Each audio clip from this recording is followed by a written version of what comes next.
ஸ்காட்லாண்ட்ல நான் பார்த்த ஒரு விஷயம் வந்து, ஒருத்தருடைய பொருள அவ்வளோ சீக்கிரத்தில இன்னொருத்தர் வந்து எடுக்க மாட்டாங்க. நீங்க எங்க வச்சாலும் அது வந்து அப்படியே இருக்கும். சமீபத்தில என்னுடைய அக்காமடேஷன்ல இருந்த ஒரு சகோதரியோடைய வாலெட்ட வந்து பஸ்லேருந்து வந்து இறங்கும்போது விட்டுட்டாங்க. பஸ் கிளம்பி போயிடுச்சு. அதுக்கப்புறம் தான் அவங்களுக்கு ஞாபகம் வந்திருக்கு. வாலெட் பாக்கெட்ல இல்லன்னு. பஸ் ஸ்டேஷன்ல கேட்கும்போது, வெயிட் பண்ணுங்க. அந்த பஸ் திரும்பி வரும்.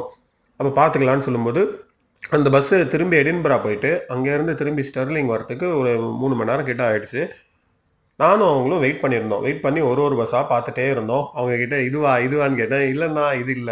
அந்த பஸ்ல வந்து படிக்கட்டு ஏறுனோனே படிக்கட்டு இருக்கும் அப்படிங்கிற மாரி அவங்க ஒரு அடையாளம் தான் சொல்லியிருந்தாங்க. அந்த டிரைவரே எனக்கு தெரியும் அப்படின்னாங்க. கடைசியா வந்து லாஸ்ட் பஸ் வந்தது.